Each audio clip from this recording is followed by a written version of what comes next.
Welcome to season 2 of What Kind of Man Are You? We're living in a moment where the ground is shifting under our feet. Politics, identity, even basic humanity. It all feels up for grabs. As men, we're asking, what's our role in all this? Time to tear up the old playbook. Do we step back, or do we finally reckon with what it means to be a man who actually gives a damn? This is What Kind of Man Are You? The podcast where we untangle masculinity, privilege, and the messy work of showing up. I'm Degan Davis, a therapist, writer, and author of the poetry collection, What Kind of Man Are You? And I'm writer and producer Chris Garbutt. Each episode, we'll tackle the big questions. How do we be better allies? How do we confront fear in the world and in ourselves? And what's our responsibility when the stakes are this high? No easy answers, just real talk about shame, courage, and the small acts that aren't so small, like standing up when it counts. So whether you're here to rethink masculinity, fight for justice, or just feel a little less alone in the chaos, let's get into it.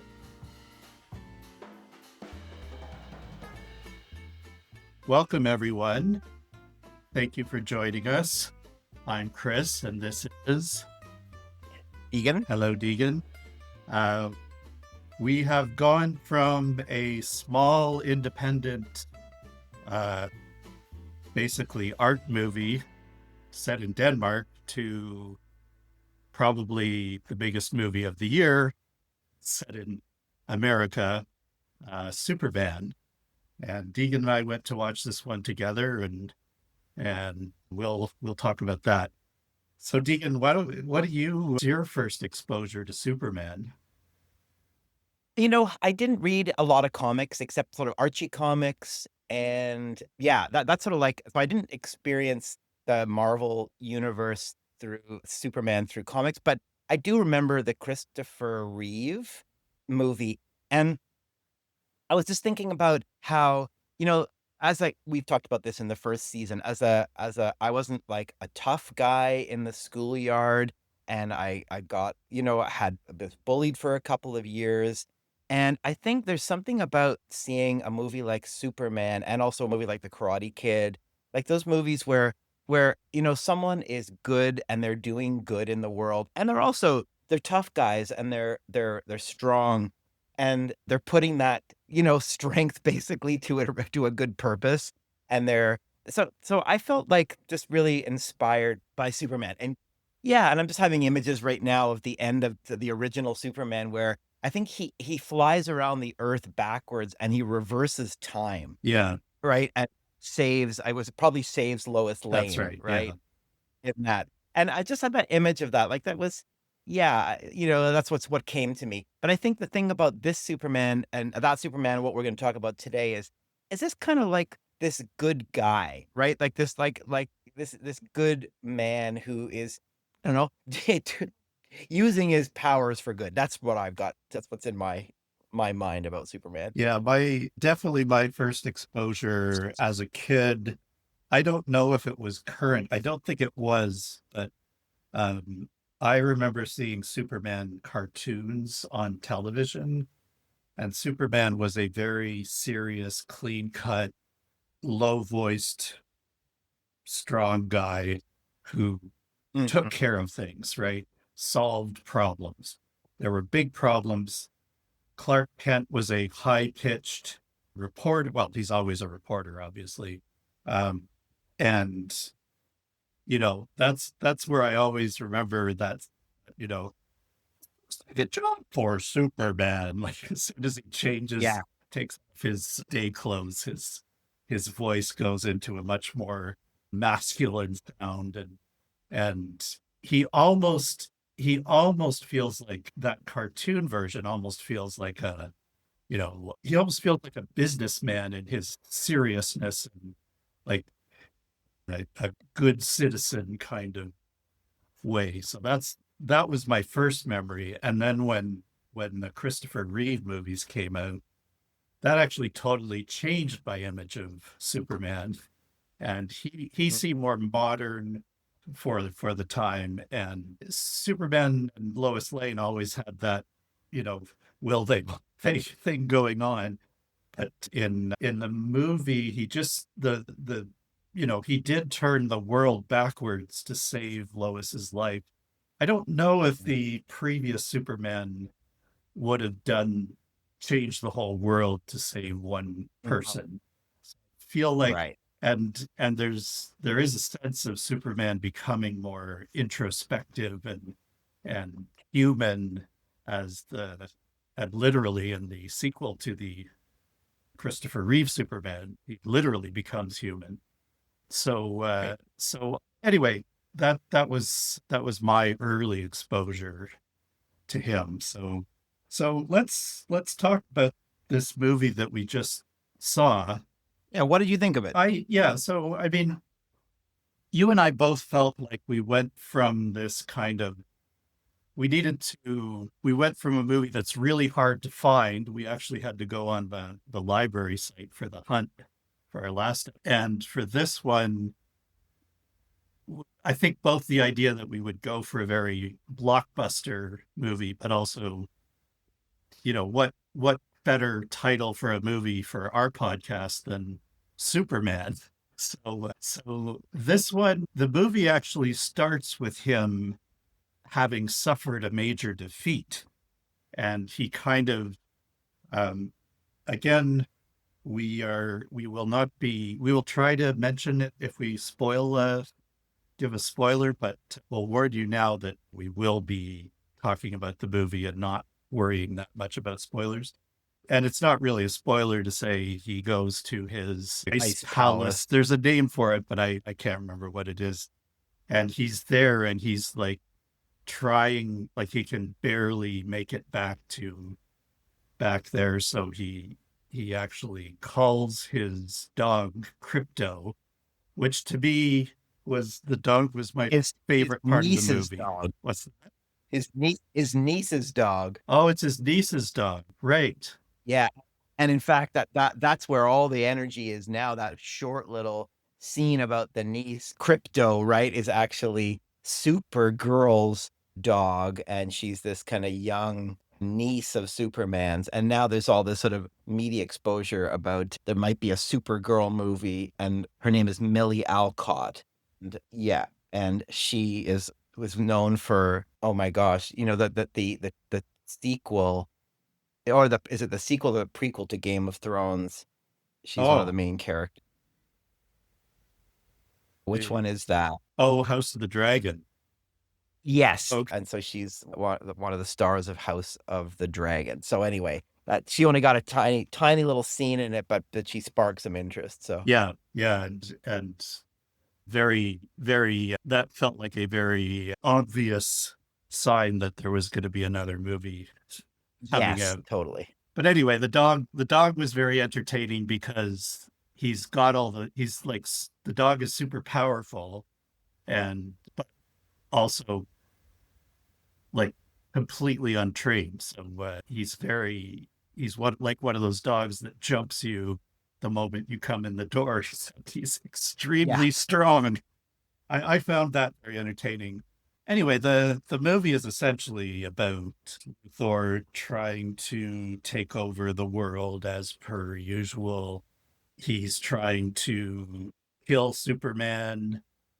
The one thing that I found interesting was that there was a whole sort of class of what they were calling meta-humans who had superpowers, and many of them were actually born on Earth, whereas Superman obviously came from Krypton, and that becomes a major play in the movie. And one of the ways that Luthor gets back at Superman is to destroy his reputation, right, and to make him responsible for some sort of disaster. There's a lot of kind of new nuance here. One of the things you mentioned, we talked about this war between these two fictional countries, and Superman actually stops a country from attacking another without any consultation. And there's a lot of this question of, did he do the right thing or did he not? Because he took things into his own hands, but he did save a lot of lives, a lot of lives. But he's fighting against these. Now his reputation is damaged because of something. Lex Luthor has made him seem responsible for something, and so very quickly people start referring to him as the alien, and The alien, this idea that he is from he's an outsider. And there's a lot of this kind of, I don't even know if the plot matters as much as plot matters to the action, because there's a lot of action. But to me, what really struck me as new and fresh was this idea of Superman as the alien. That's a new idea, but really doubling down on that idea. And instead of, before, Superman was this alien from another planet who was a hero, right? Everybody looked up to him. And here they use that as a way that people actually turn on him. And I think that was a really, really and contemporary way to look at it. So anyway, I didn't really go over the plot, but I thought those were the fact that they kind of really brought some contemporary elements into this, and it took a stand, I think, too. Yeah, absolutely. And one of the things that I like too, they have in a secret, room somewhere, Lex Luthor has these trained monkeys typing out social media, like, comments. He was always an alien. He was always against us. I don't trust Superman. Right. And, just updating, how evil works in the world these days, right? Also, I think there's something interesting, and this had happened already, but Lex Luthor has over time evolved from a mad scientist into an evil billionaire. And there's a lot of, that kind of happened in the 80s with, the dominance of wealth in the 80s and the distrust of rich people that kind of accompanied that. And now Lex Luthor is very much seems like one of those tech leaders. And absolutely. And the fact that he has his own troll farm and its monkeys is quite hilarious to me. Yeah. I just want to say something for a moment just about the origins of Superman. On that, he was created by two Jews living in Cleveland. Yeah. You said, right? And in like the 1930s. So we're talking, about, Jewish men and Jewish who have been, of course, from the outside coming into America and creating this like deeply American hero who is so good at heart at, which I just want to say I'm really taken by the goodness of Superman in the sense, like the nice guy, like he is like an Ohio farm boy, right? Like his faith and that sort of thing, which is, it's interesting, right? He doesn't look Jewish, right? No. It's interesting. And I was just thinking about comparing him to other superheroes, particularly Batman. Batman, who is always so brooding, Batman could easily be an East European Jew, but Superman is this sort of farm boy. He's like the goodness of America, and the creators absolutely took that. And I think that's really interesting thinking about today with this idea of the alien, right? How he's in the movie anyway, he's seen as an alien. And I think it's kind of a beautiful counter. Like that's the plot. The plot sort of like tries to take this man who is generous and good and a little bit simple-minded too. Like I'm not simple-minded, but a little like simple in his way of conceiving the world, which I'd like to talk about in a little bit. Yeah. Particularly Credulous, men, right? yeah, credulous. And yet, so they try and paint him as the outsider. And yeah, I just think it's interesting to bring that in. I just want to say something else for a moment, which is interesting. Last night, I was talking to you earlier. I went to a concert last night, and one of the singers on stage said, I want to pose a question to you. She basically said, is nostalgia does the nostalgia lead to fascism? What's the relation between nostalgia and fascism? And it was a really interesting question, right? And the whole audience was like, because she was talking about a song she was going to sing and da da da.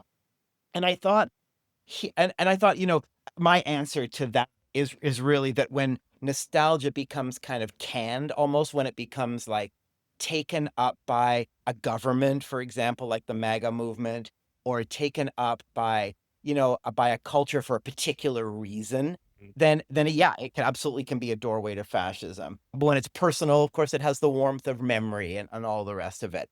But I just thought here, like Superman himself is kind of nostalgic, right? Right. Like it's so old. Those comics are nostalgic. I mean, the question of nostalgia, I think, is a really interesting one, especially as Superman because Superman is a really good study in a reflection of his times, right?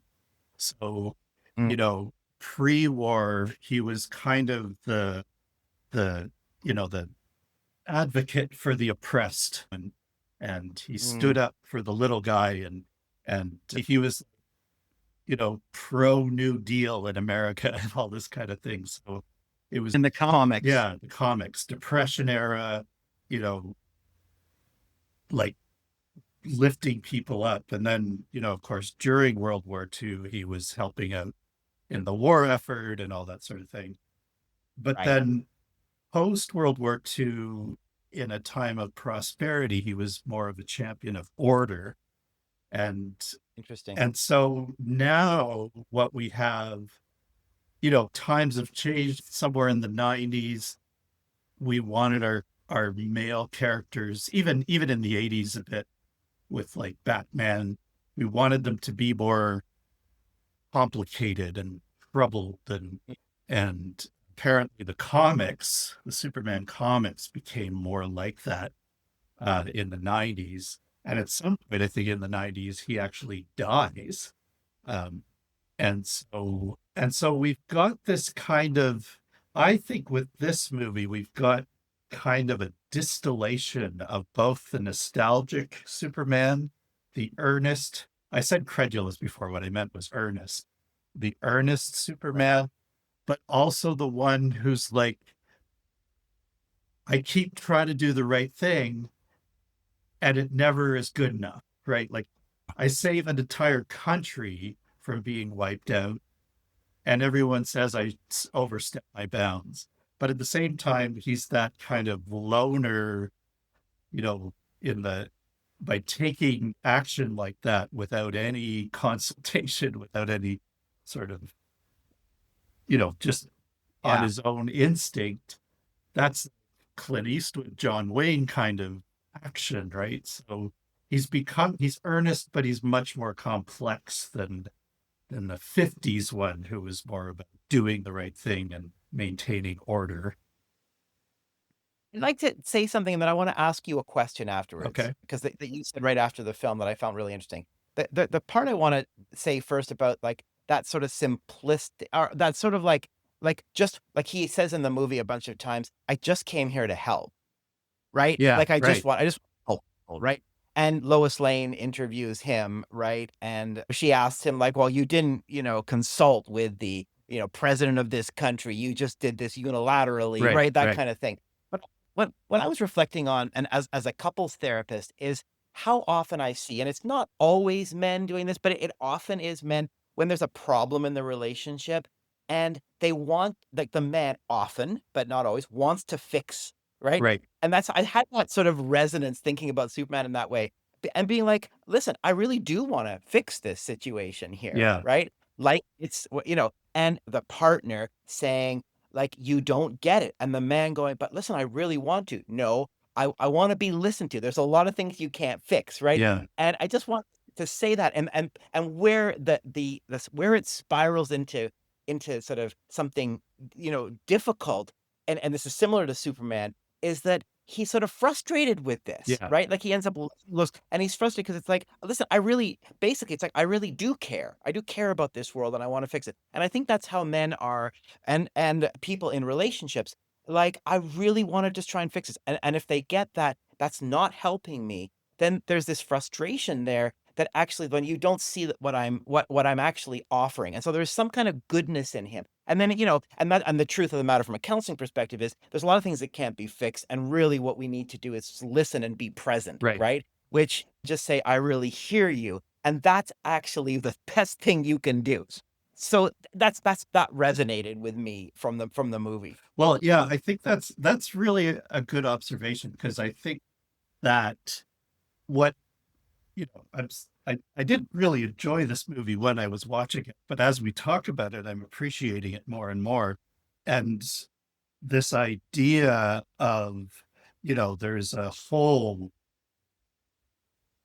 this whole idea of the sort of maverick lone wolf guy who solves problems, doesn't wait for anyone else to tell them what to do. They just act on their, they know what the solution is, and they aren't going to let any bureaucracy stand in their way, et cetera, right?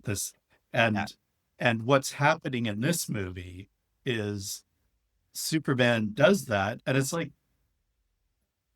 I'm trying to save the world here, and you're telling me I should have consulted with the president or whatever. And I think the point is that we don't know the larger implications of what the fix is, and what this quote unquote fix might be in that instance. And like you said, in relationships, when someone tries to fix a situation, is that actually a fix, right? Like, or does it just change things in the moment? Because usually when there's something wrong, there's more to it than that, right? And as you say, if someone is upset about something happening, it's not the thing that happened that should be fixed, it's the upset. And mostly when someone's upset, they want to be heard, they want to be validated, they want to be acknowledged, and all that kind of thing. Someone says, oh my gosh, I have to see my parents for this weekend and it's so difficult. You can't fix, you're not going to change an environment like that, right? Because of whatever their history has been. It's just like, it's going back generations. So exactly. what are you going to do?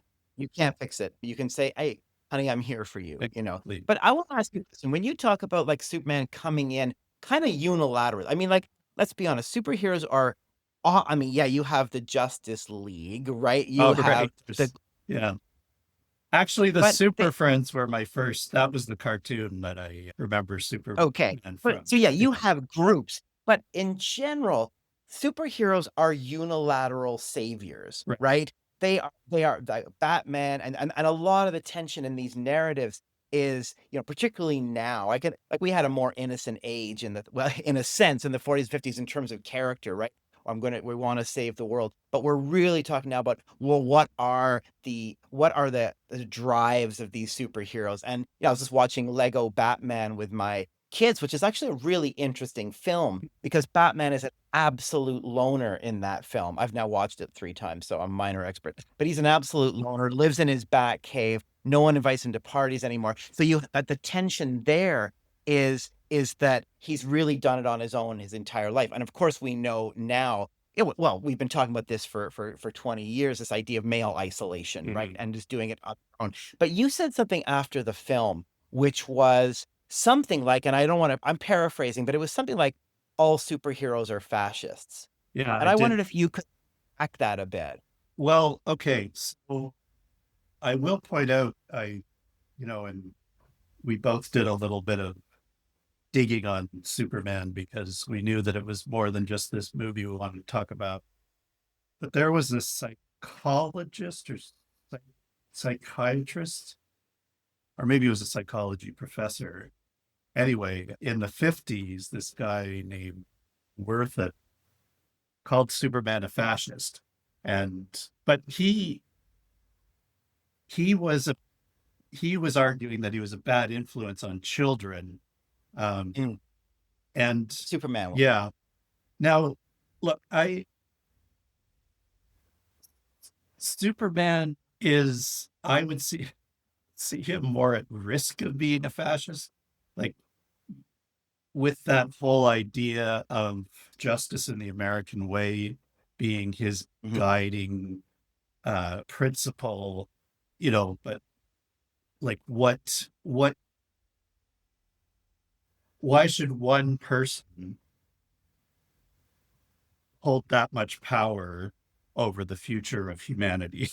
And that's my whole thing about superheroes generally, that it's sort of like I sometimes think we project onto individuals our own fears and think they're going to come and fix it. And this kind of savior syndrome where we project onto another person, a politician, or in the workplace. In the workplace, I saw it all the time. This new boss is going to like clean it up. And, literally Donald Trump, drain the swamp. We're going to clean up Washington. How's that working out for you?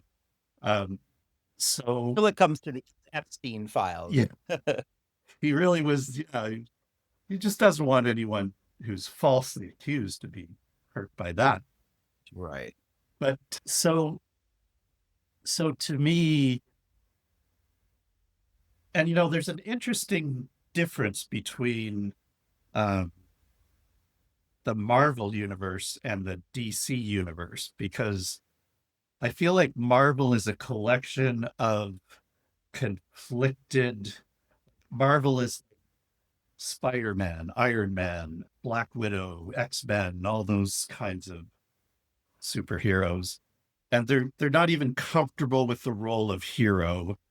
And I feel like DC, which is primarily Superman and Batman, they're like two sides of the coin. Superman, the earnest do-gooder, and Batman, the brooding, almost reluctant, angry, as they call him, Dark Knight. So essentially, it's this idea that there is some sort of Superman, and occasionally woman, but rarely, who will come along and fix things for us.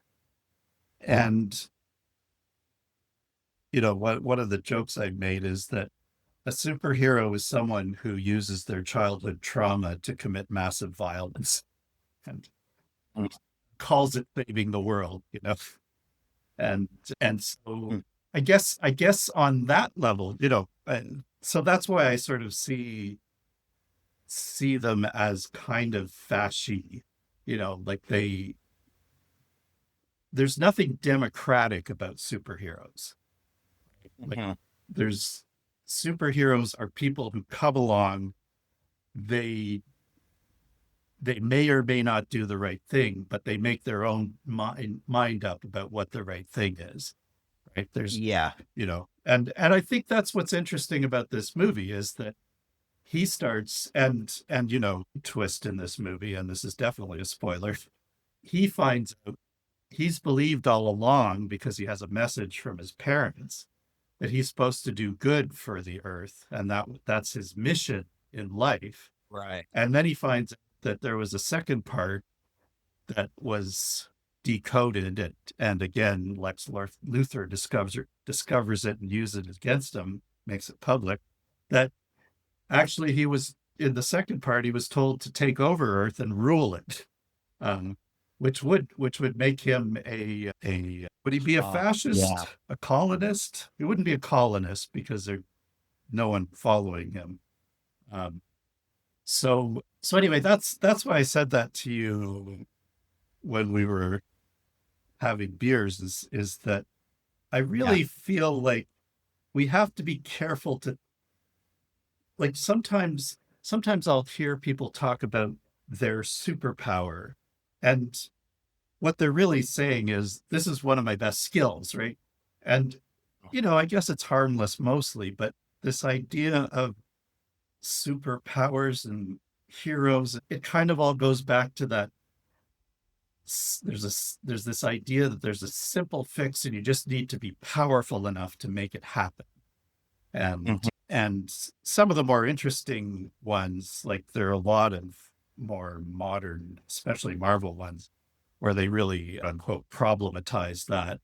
And there's, Marvel has a lot of reluctant superheroes, but at the same time, I think we need to be like, we need to critically analyze why superhero is such a popular genre.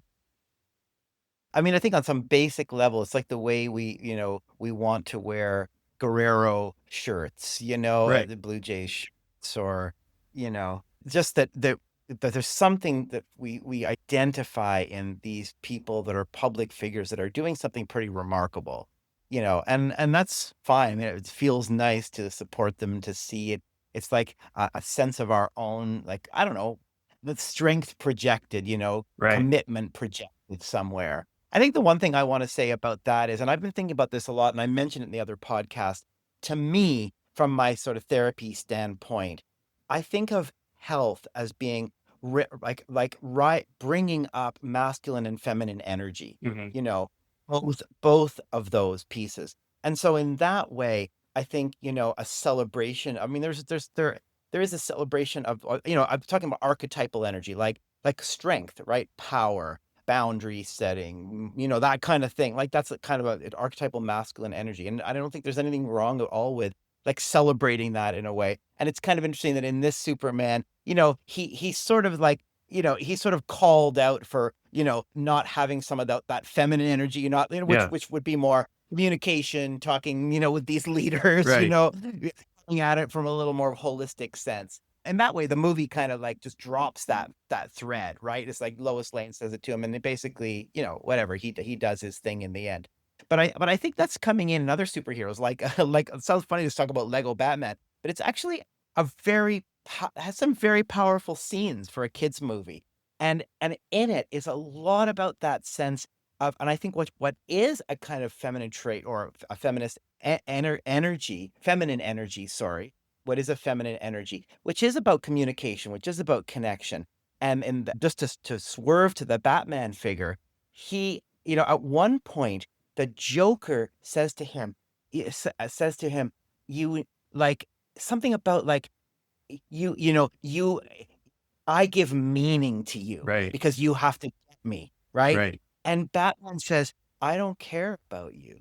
Hmm. And it's wild because the Joker's face falls. Like, what do you mean I don't have meaning to you? Like, I'm your arch enemy. Mhm. I drive you crazy. I'm the one. And he's like, and it's like what they talk about, indifference being the opposite of love. So we have, Superman here, Batman, sorry, like kind of hollowed out, right? Without any sense of purpose or meaning. And I think that's not Superman's story, but a lot of these stories in the super kind of, in these movies now, a lot of the narratives are actually about, I can't do this alone, right? Mm. I actually need to reach out to others.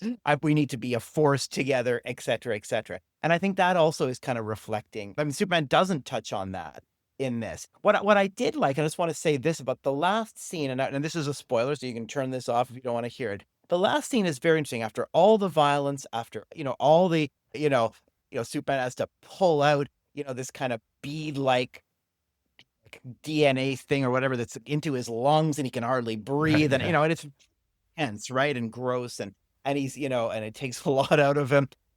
And then, the last scene, Lex Luthor is, it has lost. He's lost his reputation. It's on the media. He's clearly lost his position, Mm. and Lex Luthor and Superman are just looking at each other. And there's, except for a kind of comic piece, which I'll save, about, Lex Luthor getting kind of beaten up, they just look at each other. And it's sort of anticlimactic in a way.